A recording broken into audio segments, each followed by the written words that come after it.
జై శ్రీరామ్. శ్రీమాత్రే నమః. శ్రీ గురుభ్యో నమః. 2026 సంవత్సరం ఆగస్ట్ 2వ తారీఖు నుంచి 2026 సంవత్సరం సెప్టెంబర్ 2వ తారీఖు వరకు కూడా ఖగోళంలో ఒక విశేషాంశం గోచర రీత్యా చోటు చేసుకుంటుంది. ఈ విశేషాంశం ఏంటంటే, ఇది మళ్ళీ మనకి రాదు. ఇలాంటి విశేష గ్రహస్థితి రావాలంటే మళ్ళీ మనకి 12 సంవత్సరాలు వెయిట్ చేయాలి. అసలు ఈ విశేషాంశం ఏంటి, దీనివల్ల ద్వాదశ రాశుల వాళ్ళకి, ద్వాదశ లగ్నాల వాళ్ళకి ఎలాంటి ఫలితాలు ఉండబోతున్నాయి, దీన్ని మనం బలోపేతం చేసుకోవడానికి, ఏదైనా ఒక విశేషాంశం ఉందంటే దాన్ని బలోపేతం చేసుకోవడానికి ఏ పరిహారాలు చేసుకోవాలి, అసలు ముందుగా ఈ విశేషాంశం దేన్ని సూచిస్తుంది, ఏ గ్రహాల వల్ల ఈ విశేషాంశాన్ని మనం చూడబోతున్నాం, ఇది మనం ఇప్పుడు మొదటగా చూద్దాం. మనందరికీ తెలుసు, దేవగురువైన బృహస్పతి తన ఉచ్చక్షేత్రమైన కర్కాటక రాశిలో ఆయన సంచారం ఉంది.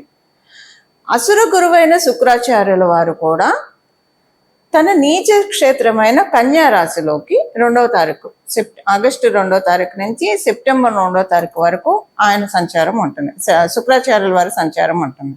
ఇదే విశేషాంశం. ఇద్దరు గురువర్యులే, ఒకరు అసురు గురువు, ఒకరు దేవగురువు. ఒకరేమో ఉచ్చ స్థానంలో ఉండడం, ఒకరు నీచ స్థానంలో ఉండడం. ఇది అంటే ప్రతి సంవత్సరం కూడా శుక్రాచార్యుల వారు కన్యా రాశిలోకి ఒక నెల ఆయన సంచారం ఉంటుంది, శుక్రాచార్యుల వారి సంచారం ఉంటుంది. కాకపోతే ఇప్పుడు దేవగురువైన బృహస్పతి అంటే ఒక గురువు ఉచ్చ రాశిలో ఉండడం, ఒక గురువు నీచ రాశిలో ఉండడం, ఇది ఎలాంటి ఇంపాక్ట్ సూచిస్తుంది. ఇది నిజంగా ఒక చాలా విశేషాంశము. మళ్ళీ మనకి ఇలాంటిది గురు భగవానుడు మళ్ళీ గురుదేవులు వారు మళ్ళీ కర్కాటక రాశిలోకి రావడానికి 12 సంవత్సరాలు పడుతుంది. కర్కాటక రాశి నుంచి జరిగిపోయాక మళ్ళీ మనకి ఈ 1 మంత్ ఉండే ఇది ఈ విశేషాంశం చూడటానికి మనం 12 సంవత్సరాలు వేచి ఉండాలి. అప్పుడు మళ్ళీ మనకు వస్తుంది. అసలు ఏంటండి ఈ విశేషాంశం వల్ల మనకి ఏంటి లాభము? మనకి గురు భగవానుడు ఉచ్చ స్థానంలో ఉండడం వల్ల, అంటే శుక్రాచార్యుల వారు నీచ పొంది ఉన్నారు కదా, అది ఎలా ప్లస్ అవుతుంది? ఇద్దరు ఉచ్చ స్థానాల్లో ఉంటే అప్పుడు అది చాలా ప్లస్ అవుతుంది. మళ్ళీ ఆయన అలా వచ్చినప్పుడు మళ్ళీ మనం మాట్లాడుకుందాం. ఉచ్చ స్థానంలో ఉంటే అది ప్లస్ అవుతుంది. కానీ నీచ స్థానంలో ఉన్నాడు కదా, నీచ స్థానంలో ఉంటే ఎలా ప్లస్ అవుతుందంటే, ఎవరి జాతకంలో అయినా అసలు మనందరికీ కూడా ఒకళ్ళ జాతకం అనేది ఉంది. ప్రతి ఒక్కళ్ళ జాతకానికి శుక్రబలం అనేది అనివార్యం, కావాల్సిందే. శుక్రబలం ఉండడం వల్ల మేజర్ ప్లస్ పాయింట్స్ ముందు మనం తెలుసుకుందాము. చాలా ఈజీ గోయింగ్ నేచర్ ఉంటుంది. ఇది కూడా ఇంత చిన్నదాన్ని చిలువలు పలవలు చేసి పెద్ద సీన్ క్రియేట్ చేసి పెద్ద డ్రామాలు క్రియేట్ చేయడం ఇలా ఉండదు.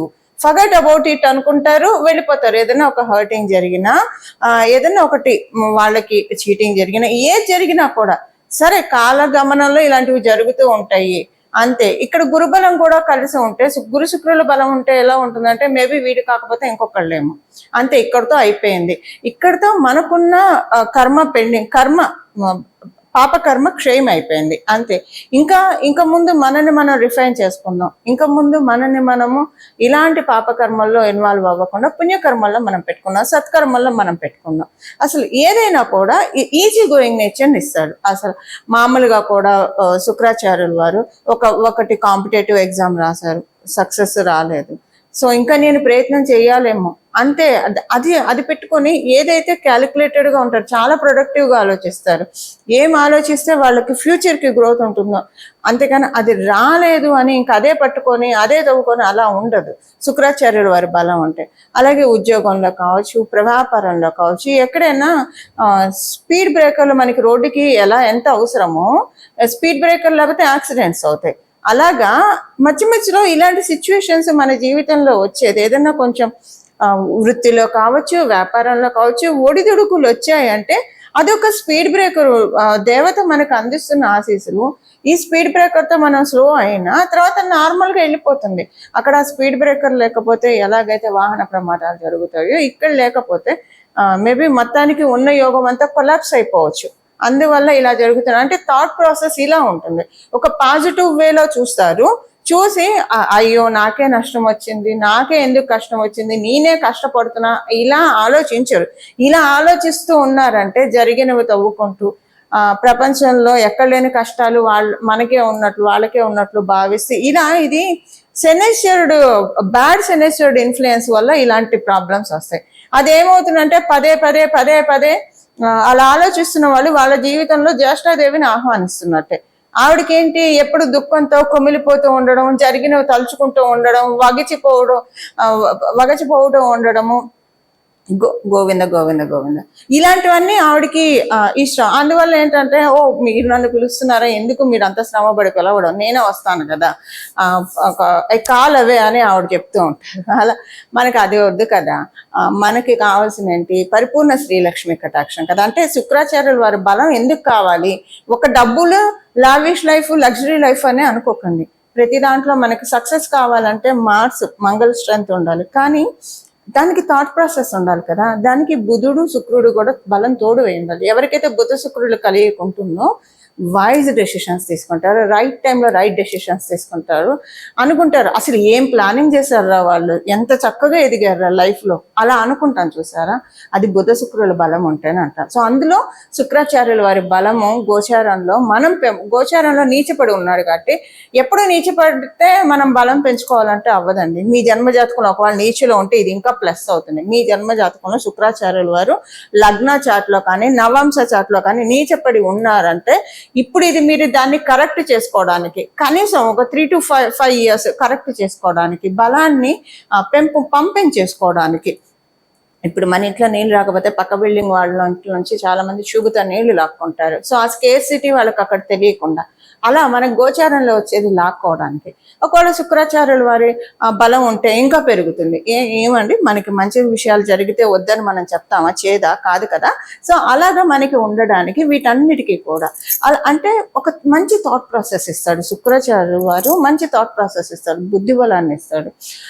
అలా బుద్ధి బలాన్ని ఆయన ఉన్నది కూడా కన్యా రాశిలో కదా, బుద్ధ భగవానుడు రాశి కాబట్టి ఇలా బుద్ధి బలాన్ని, ఇంకా అందరికీ తెలిసిందే మంచి బట్టలు కట్టుకోవాలి, మంచి ఆర్నమెంట్స్ ధరించాలి, చక్కటి ఫుడ్ తినాలి, మంచి ఇంట్లో ఉండాలి. ఇవన్నీ బేసిక్ నీడ్స్ ప్రతి ఒక్కళ్ళకి ఉంటాయి. సో ఇందులో ఆర్నమెంట్స్ పోని పక్కన పెట్టేస్తే మంచి బట్టలు, మంచి తిండి, అలా మంచి ఇంట్లో ఉండడం, ఇదైతే బేసిక్ నీడ్స్ కదండి. తిండి, గూడు, బట్ట అని మనం చెప్తూ ఉంటాం కదా. వీటిని మించి మనకి రావడానికి ఇప్పుడు గురు భగవానుడు ఉచ్చ రాశిలో ఉన్నాడు కాబట్టి నీచ రాశిలో ఉన్న శుక్ర భగవానుడి బలం మనం అందరం పెంపొందించుకోవచ్చు. అంటే మనమందరం కూడా శుక్ర భగవానుడు నీచ రాశిలో ఉన్న మన జన్మ జాతకాల్లో ఉన్న శుక్రుడిని ఒకవేళ బలంగా ఉంటే ఇంకా బలోపేతం చేసుకోవడం. అండ్ మ్యారేజ్ రిలేషన్స్ లో కూడా జీవిత భాగస్వామిని సూచిస్తాడు శుక్రాచార్యుల వారు. సో ప్రతి విషయంలో కూడా వివాహం కాని వాళ్ళకి వివాహం అవ్వాలంటే శుక్రబలం కూడా ఉండాలి, గురుబలం ఉండాలి, శుక్రబలం మేజర్గా ఉండాలి. ఇలాంటి వాటికి అన్నిటికీ కూడా శుక్రబలం మనకు కావాలి. ఇలా మనం శుక్రబలాన్ని తెచ్చుకోవడానికి this is the right time. అసలు ద్వాదశ రాశుల వాళ్ళకి, ద్వాదశ లగ్నాల వాళ్ళకి ఏ పాయింట్స్ లో ఈ గురు శుక్రుల ఉచ్చ నీచాలు ఇంపాక్ట్ చూపిస్తున్నాయి. పరిహారము అందరికీ ఒకటే పరిహారం ఉంటుంది, అది చేసుకుంటే మనకి స్ట్రెంగ్త్ బాగా పెరుగుతుంది. పరిహారం చివరిలో మనం తెలుసుకుందాం. అసలు ముందుగా ఏ రాశుల వాళ్ళకి ఏమేం చేయాలన్నది ఇప్పుడు మనం చూద్దాం. కన్యా రాశి కన్యా లగ్నంలో పుట్టిన వాళ్ళకి మీ రాశిలోనే శుక్రాచార్యుల వారు నీచ పొందారు. శుక్రాచార్యుల వారు నీచ పొంది ఉండడం వల్ల మీకు ఎలాంటి ఫలం? గురు భగవానుడు మీకు లాభస్థానాల్లో, ఇప్పుడు నేను ఒక విషయం చెప్పాను స్టార్టింగ్ లో, తృతీయ లాభస్థానాల్లో ఉన్నారు గురు భగవానుడి నుంచి శుక్రాచార్యుల వారు, శుక్రాచార్యుల నుంచి గురు భగవానుడు లాభస్థానాల్లో ఉన్నారు. ఇది మంచి కాంబో కన్యా రాశి వాళ్ళకి. అంటే ఏ విషయాల్లో మంచి చేస్తుంది? షార్ట్ టర్మ్ ప్రాజెక్ట్స్ అన్నీ అవుతాయి. ఏదన్నా ఇప్పుడు మీరు వ్యాపారస్తులు, ఏవో డీల్స్ వస్తూ ఉంటాయి కదా, క్విక్గా అయిపోతాయి. అంతకుముందు ల్యాగ్గా ఉన్నవి ఇప్పుడు క్విక్గా అయిపోతాయి. ఇదే అనుకుంటారు, వీళ్ళు చూడండి ఇలా ఉండాలి క్లయింట్స్ అంటే, ఇలా వచ్చారు, అలా ఇచ్చారు, బిజినెస్ వెళ్ళిపోయారు. ఇలాంటి పర్ఫెక్ట్ క్లయింట్స్ ఉంటే మనకి ఎప్పుడు బాగుంటుంది కదా. ఇలాంటి షార్ట్ టర్మ్ కాంట్రాక్ట్స్ ఎక్కువగా వస్తాయి వ్యాపారస్తులకి. మరి ఉద్యోగస్తుల మాట ఏంటి అంటే, మీకు ప్రాజెక్ట్స్ వస్తాయి, అవి చాలా క్విక్గా అయిపోతాయి. ఈ ప్రాజెక్ట్స్ మీరు చేయడం వల్ల మీ హయ్యర్ అఫీషియల్స్ గుడ్ బుక్స్ లో మీరు ఉంటారు. అది మీకు కెరియర్ గ్రోత్ కి ఆపర్చునిటీ ఉంటుంది, లేదా ఉంటుంది, డెఫినెట్ గా ఇక్కడ ఉంటుంది. మరియు మీ యొక్క ఎఫిషియన్సీని, మీ యొక్క క్యాలిబర్ని తెలుసుకొని వేరే కంపెనీ నుంచి మీకు ఆపర్చునిటీస్ వస్తాయి. కొంతమంది ఉద్యోగం చేస్తూ కూడా సైడ్గా కొన్ని కమిషన్కి సంబంధించినవి ఊరికే ఉండడం ఎందుకని ఇంట్లో వాళ్ళతో పెట్టించడము. ఓకే, అంటే ఊరికే ఉండడం అంటే మీరు ఉద్యోగం చేస్తే ఇంకా 4 రకాల ఇన్కమ్స్ ఉంటే బాగుండు కదా అని అనుకుంటారు కదా. సో మీ ఇంట్లో వాళ్ళకి హ్యాండ్ ఓవర్ చేసి చేయడం ఇలా చేస్తూ ఉంటారు. ఒకవేళ మీరు ఇలా చేస్తుంటే మీకు చాలా బాగా ఉంటుంది ఈ సమయంలో. అటు అది బాగుంటుంది, ఇటు ఇది బాగుంటుంది. సింపుల్గా చెప్పాలంటే ఫైనాన్షియల్ మ్యాటర్స్లో బాగా ఉంటుంది. కన్యా రాశి, కన్యా లగ్నంలో పుట్టిన వాళ్ళకి చాలా మంచి ఆశీర్వాదం దొరుకుతోంది మీకు నేచర్ రీత్యా. కన్యా రాశి, కన్యా లగ్నంలో పుట్టిన వాళ్ళందరికీ కూడా ఒక చిన్న ఇదేంటంటే, ఇంకొక బెనిఫిట్ ఏంటంటే, మీకు సంతానానికి ప్రయత్నిస్తున్న వాళ్ళకి ఈ సమయంలో మీరు ఒకవేళ డెలివరీకి ఉన్నా, ఓకే, ఈ నెలలో మీరు డెలివరీకి ఉంటే చాలా అదృష్టవంతులు. మీరు మంచి పిల్లలు పుడతారు. అంటే పిల్లలు బుద్ధిగా ఉండడం ఒకటి, పిల్లలు చెప్పిన మాట వినడం ఒకటి, వాళ్ళ గ్రోత్, ఇవన్నీ కూడా ఇంపాక్ట్ చూపిస్తాయి కదా. సో ఒక మంచి ఇదిలో ఉన్నారు మీరు. కారణం ఏంటంటే ఇద్దరు కూడా గురు శుక్రులు కాలపురుషుడు కుండలిలో వ్యయస్థానమైన మీనరాశిని చూస్తున్నారు. గురు భగవాన్ ఏమో పంచమ దృష్టితో చూస్తున్నారు, శుక్రాచార్యుల వారు సప్తమ దృష్టితో చూస్తున్నారు. ఇది ఏమవుతుంది, ఇప్పుడు వ్యయస్థానం అంటే ఖర్చు కదా. ఖర్చు ఏం ఖర్చు అవుతుందా, పుట్టిన పిల్లల వల్ల మీకు ఉన్న అప్పులు, రుణము, రోగము, శత్రువులు అన్నీ కూడా వ్యయం అయిపోతారు. రుణం ఎక్కువ ఉండదు, ఇంకా కరిగిపోతూ ఉంటుంది. ఖర్చు అవ్వడం అంటే అదే కదా, హారతి కర్పూరంలాగా హరించకపోవడం. ఇలా వ్యయమైన అంతే, ఖర్చులు కూడా ఎక్కువ అవ్వకుండా హారతి కర్పూరంలాగా. శత్రువులు కూడా ఉండరు. ఇది ఈ నెలలో ఎవరైనా డెలివరీకి ఉంటే, ఇప్పుడు అంటే దీన్ని మళ్ళీ మీరు పోస్ట్పోన్ చేసుకోవడం, ప్రీపోన్ ఇలా చేసుకోకూడదు, అలా రాకూడదు. దానంత డాక్టర్లన్నా డేట్ ఇవ్వాలి, లేదా మీకు న్యాచురల్గా డెలివరీ అయితే అలా అయితేనే అప్పుడు వర్తిస్తుంది. అలా కాకుండా మీరు పెట్టిన ముహూర్తాలు పెట్టి సిజరీన్ చేసుకుంటే ఇది బెడిసి కొట్టే అవకాశం ఉంటుంది. అలా కాకుండా న్యాచురల్గా జరిగితేనే ఈ పాయింట్ వర్తిస్తుంది. ఇది ఈ సమయంలో సంతానం కోసం ప్రయత్నం చేయాలనుకున్న వాళ్ళకి ఇది బెస్ట్ టైము. అది కూడా న్యాచురల్ ప్రాసెస్లో సంతానానికి ప్రయత్నిస్తేనే. మళ్ళీ అదేదో IVF సెంటర్స్కి వెళ్ళి అలా చేసే వాళ్ళకి, ఇది కృత్రిమంగా చేసేదానికి ఇది అస్సలు వర్తించదు. 0% అప్లికేబిలిటీ. ఇప్పుడు సిజరీన్ పెట్టుడు ముహూర్తం కూడా కృత్రిమం కదా. అంటే అది కూడా డాక్టర్లు ఇంక ఈ సమయం దాటిపోయింది, ఇంక ఇప్పుడు డెలివరీ అవ్వట్లేదు కాబట్టి, పెయిన్స్ రావట్లేదు కాబట్టి, ఇంకా కడుపులో బిడ్డ ఉంటే ప్రమాదం కాబట్టి సిజరీన్ చేద్దామంటే అది వేరు, అది మళ్ళీ కృత్రిమం కింద కాదు. అలాగొస్తే పర్లేదు, కానీ మీ ప్రయత్నాలు మీరు చేస్తే అది కరెక్ట్ కాదు. అంటే మానవ ప్రయత్నం చేయాలి, మిషన్స్ మీద ఆధారపడి, లేదా ఇలాగా కృత్రిమంగా మటుకు కాదు. సో IVF సెంటర్స్కి వెళ్ళి వచ్చే గర్భం లెక్కలోకి రాదు. సహజ పద్ధతుల్లో గర్భం ధరిస్తే ఈ మాసంలో చాలా మంచిది. మంచి బ్లెస్సింగ్స్ మీరు తీసుకుంటారు. ఇది ఒక అడిషనల్ బోనస్. అలాగే మీకు కూడానండి, ఇప్పుడు అందరూ గర్భవతులుగా ఉండాలి అలా ఉండదు కదా. సో మిగతా వాళ్ళ పరిస్థితి ఏంటి, మీరు ఒక పెయిన్ కూడా ఒక గర్భమే కదా అనుకుంటాను కదా. ప్రసూతి నొప్పులు, పురిటి నొప్పులు పడుతున్నావేంటి అని నవ్వులాటికి అంటూ ఉంటారు కదా. మన జీవితంలో వచ్చే కష్టాలు కూడా ప్రసూతి నొప్పులే కదా. వాటిల్ని ప్రసవించేసేయండి. ప్రసవించడానికి ఇది మంచి టైం. అంటే ఎలా ప్రసవిస్తారు మీరు మీ కష్టాన్ని? మీ మైండ్లోంచి ఎరేజ్ చేసేయండి. మీరేం కష్టంలో లేరు, మీరేం బాధల్లో లేరు, మీరేం దుఃఖంలో లేరు. That's it. ఇదే మీ మైండ్లో ఫీడ్ చేసుకోండి, అది సత్యం అవుతుంది. అంతే సత్యం అవుతుంది. ఒక గుండె ధైర్యంతో, గుండె బలంతో, ఆత్మ బలంతో ముందుకు సాగండి. ఏది లెక్క చేయకండి. లెక్క చేయొద్దంటే మనుషుల్ని అలా అని కాదని చెప్పేది. చెడుని లెక్క చేయకండి. మీకు కష్టాలు ఉన్నాయి, కష్టాన్ని లెక్క చేయకండి, డోంట్ కేర్ అనండి. బాధలు ఉన్నాయి, బాధని డోంట్ కేర్ అనండి.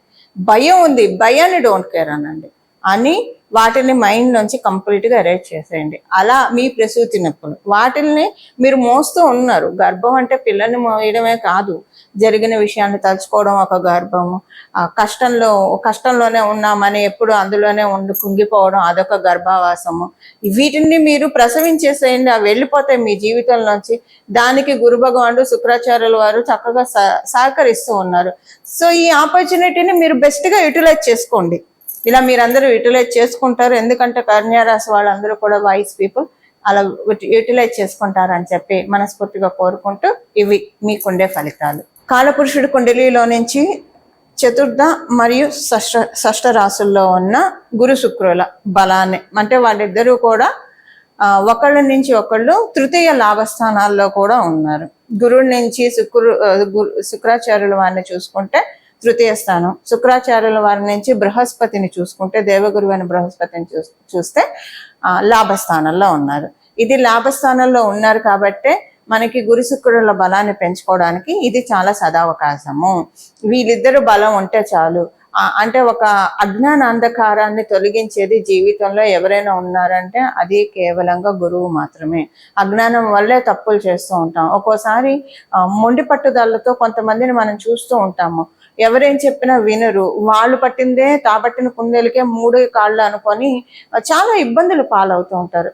ఒక్కసారి మనకి పూజ్య గురువర్యులు వేమన గారు కూడా చెప్పారు కదా, వినదగున ఎవరు చెప్పినా అని.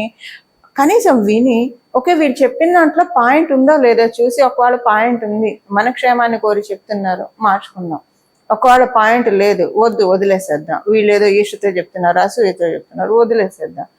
ఈ వివరణ మనకు ఉండాలి. ఈ వివరణ లేదా మనంతట మనకే మంచి థాట్స్ రావడానికి గురు బలాన్ని బేసిక్గా ఇద్దరు గురువుల బలాన్ని పెంపొందించుకోవడానికి మనం చేయాల్సిన పరిహారం ఇప్పుడు చూద్దాం. పరిహారం వచ్చేసేసి ఇక్కడి నుంచి మొదలుకొని, అంటే 2026 సంవత్సరం ఆగస్టు 2వ తారీఖు నుంచి 2026 సంవత్సరం సెప్టెంబర్ 2వ తారీఖు వరకు కూడా, మళ్ళీ డేట్స్ రిపీట్ చేస్తున్నా, 2026 సంవత్సరం ఆగస్టు 2వ తారీఖు నుంచి 2026 సంవత్సరం సెప్టెంబర్ 2వ తారీఖు వరకు ఈ సమయంలో ప్రతిరోజు కూడా ఉదయం మరియు సాయంత్రం లలిత సహస్రనామాన్ని చదవాలి. ఒకటి. రెండవది దక్షిణామూర్తి స్తోత్రాన్ని కూడా, శ్రీ గురు దక్షిణామూర్తి స్తోత్రాన్ని కూడా చదవడం కావచ్చు, వినడం కావచ్చు, చేయొచ్చు. దక్షిణామూర్తి తత్వంలోనే అమ్మవారు ఇమిడి ఉంటుంది, స్వామిలోనే అమ్మవారు ఇమిడి ఉంటుంది. అందుకే మనకి లలిత సహస్రనామంలో గురుమూర్తి, గురుమాత, గోమాత, గుహ జన్మభు అని ఒక నామం ఉంటుంది. అంటే అమ్మవారు సాక్షాత్ గురుమూర్తి రూపిణి, రాజశ్యామల అమ్మవారి రూపంలో, సరస్వతి రూపంలో అమ్మవారు మనల్ని కరుణిస్తూ ఉంటుంది, కటాక్షిస్తూ ఉంటుంది. ఈ సమయంలో అందరూ కూడా గురు శుక్రుల బలాన్ని పెంపొందించుకుంటే మీకు తేడా తెలిసిపోతుందండి. ఒక 11 రోజుల్లో మీ జన్మజాతకం బాగుంటే 3 రోజుల్లోనే, ఇంకా బాగా ఉంటే 3 గంటల్లోనే మంచి మార్పులు మీరు చూస్తారు. కానీ అత్యంత భక్తి శ్రద్ధలతోటి చదవాలి. చదవడం రాని వాళ్ళు వినండి. గురు దక్షిణామూర్తి స్తోత్రం, లలిత సహస్రనామ స్తోత్రం ఉదయం సాయంత్రం. చాలా మంది వర్కింగ్ ఉంటారు, మగవాళ్ళు కావచ్చు, ఆడవాళ్ళు కావచ్చు. మరి మేము బయట ఉంటాం కదండి అంటే, మీరు ఇంటికి వచ్చాక స్నానం చేసి చక్కగా ఉతికిన బట్టలు ధరించి వినండి. 2 పూట్ల కుదరదు, పొద్దున పూటే చదవండి, 2 సార్లు చదవండి. ఒకటే లేదా వినండి పొద్దున పూటే. సాయంత్రం పూట చంద్రుడిని చూసి నమస్కారం చేసుకోండి. ఆకాశంలో ఇప్పుడు శుక్లపక్షంలో అయితే చంద్రుడు కనిపిస్తూ ఉంటాడు. కృష్ణపక్షంలో అంటే మనకు అమావాస్య రోజు కనిపించడు, తర్వాత కూడా కొన్నిసార్లు మబ్బుల్లో కనిపించడు. ఆకాశంలో చంద్రుడు ఉంటాడు కాబట్టి ఆయన చూసి దండం పెట్టుకోండి. దీంతో పొద్దున్నే ఉదయాన్నే సూర్యచంద్రులు అమ్మవారికి కళ్ళు, అలాగే పరమశివుడికి 2 కళ్ళు, ఆయనకి 3వ కన్ను అగ్ని, సూర్య శశాంక వహ్నినయనం అని చెప్తాం మనం ఆయనకి. సో వాళ్ళిద్దరికీ దండం పెట్టుకోండి. అమ్మవారు 2 కళ్ళకి దండం పెట్టుకోవడము ఇది చాలా విశేషమైన ఫలితాన్ని మన జీవితంలో కలిగిస్తుంది. ఇలా ఉదయాన్నే స్నానం చేసిన వెంటనే శుభ్రమైన వస్త్రాలను ధరించి లలిత సహస్రనామాన్ని పారాయణం చేయండి. లేదు 3 సార్లు చేస్తే మంచిది. ఒకటేసారి కూర్చొని చేసేప్పుడు 3 సార్లు చేస్తే మంచిది. లేదా పొద్దున ఒకసారి, సాయంత్రం ఒకసారి. కుదరదంటే ఒక్కసారి చేసుకోండి, పర్లేదు. అమ్మవారికి మన ఆర్తి తెలుసు కాబట్టి ఒకసారి చేసుకున్నా పర్వాలేదు. ఇలా చేసుకోవడం వల్ల గురు శుక్రుల యొక్క బలాన్ని మనం మన జీవితంలో తీసుకోవడానికి అవకాశం ఉంటుంది.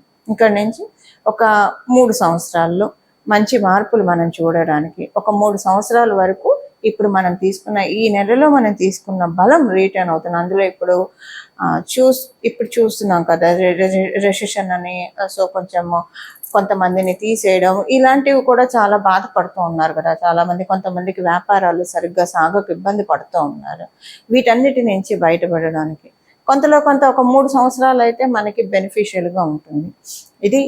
ఇది పరిహారం చేసుకోవాల్సిన పరిహారము.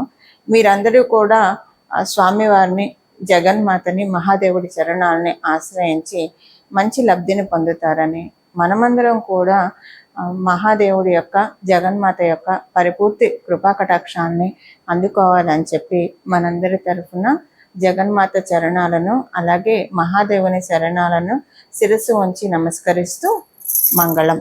నమో భగవతే వాసుదేవాయ.